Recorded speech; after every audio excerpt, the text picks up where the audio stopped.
Tiagárová fena! A to už se vůbec nezmiňuji o tom tvým fetiši. Hledat mě oplacená vodou. A vůbec, kočičko, nezdá se ti, že ti nějak povážlivě ubylo? No, ubylo. Však nejsi jediný, kdo v téhle vesnici potřebuje svažit ten svůj kolík. Chceš mi snad naznačit, že chodíš i za jinýma? Já ti nic nenaznačuji, já ti to říkám na rovinu. Co pak můžu za to, že jsem z divokých? To jsou pudy, víš? Já ti dám pudy. Já ti taky nevyčítám, že si tamhle užíváš tou chudou děvičkou vychlívku, i když opravdu nechápu, co na tobě bez vody ze šporky na tobě vidí. To nechápu. Užívat si s děvečkou. Vychlívko, naslavně! Je mé právo sedláka a hlavně muže. A to platí už po staletí, tak laskavě mlč ti říkám. Hele, ty muži a sedláku, neměl bys náhodou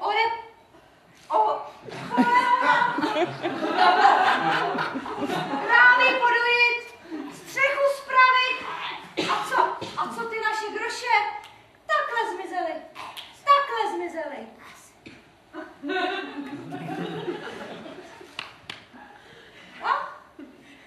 A co budeš dělat?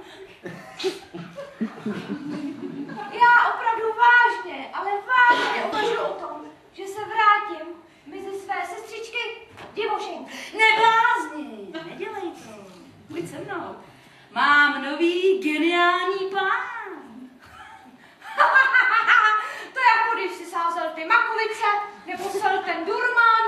Ne, rozhodl jsem se, že jim v tom tady jejich sudeckém zapadákově zařídím náhodnu. Podívej se, pálenku mám bezednou, z houbiček mi neděláš karbanátky a za tyhle poklady světa si budu účtovat minimálně 2 krejcary. To přece nesmíš, víš, co ti říkaly sestřičky? Nikdy se to nedozví. Z lesa jsem ty vylítaný poběhlice ani nedohýdnou, prosím tě. No jak myslíš, já ti varovala.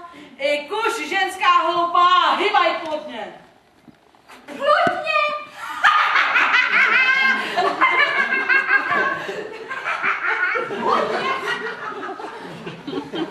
Furt nějaký bordel tady. Šátky na zemi, pavučiny na stole, sasličky rozházený, voda vypitá, že bych se na to nepodíval.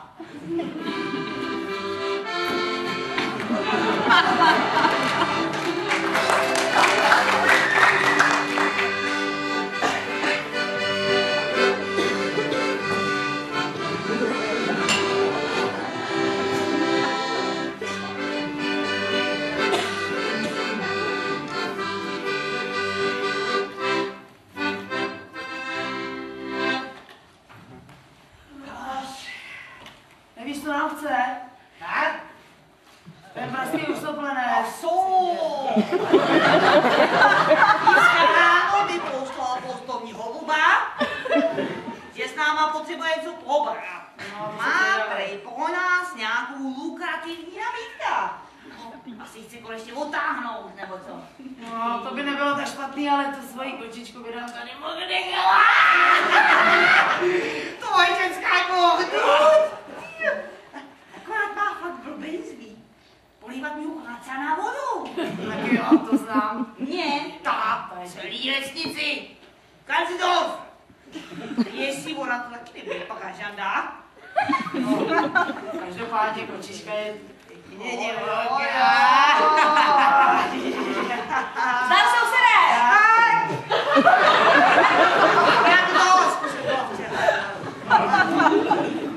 Pánové, přicházím k vám s lukrativní nabídkou. Zařídit vám tady to vašem Buranově hospodu. No, to nám tady tak chybělo teda. Že jo? Ale nemysle se ty, to nebude žádná 4. cenová zaplevená tvůj takhle hospoda. To bude krása. Voňavý šantánek gogo, tanečnice znám 2, který to značí. Výborná věc to bude. No sousede, a co tady hodláte tak jako originálně obchodávat? No, že se ptáte? No. Jistě jste si už slyšel o mé bezkonkurenční vášce. Baba medán. Starost.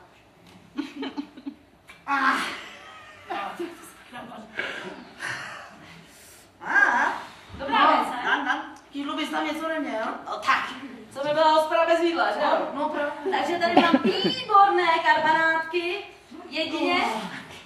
A od mé ženožky dělané.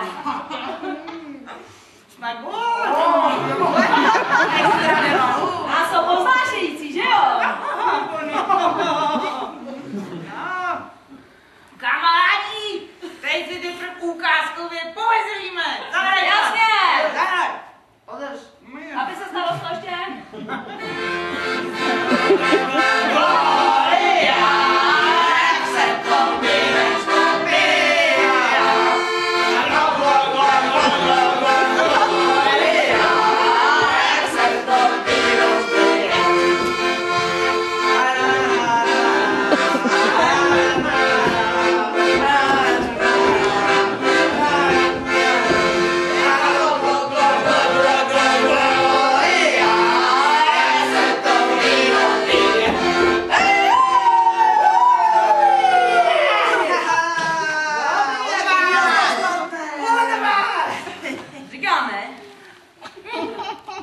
Ale pozor, abyste si zvykli, a já ostatně také, tak zaplatit. Vás? Což mě může bratřit. No zaplatit, čup, nevejdat prachy do dřevo. Dvakrát celý, ale od každýho. You feel? Dvakrát celý.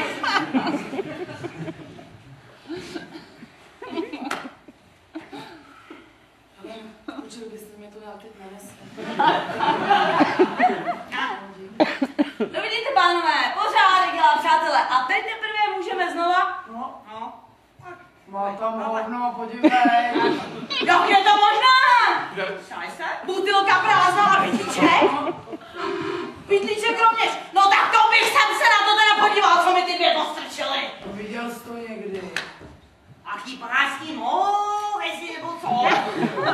No se neviděl, to je Tak máma. s tím si kamarád u nás, na rozdíl od svý starý, jo. Ani neškrtá. Ani no, ale.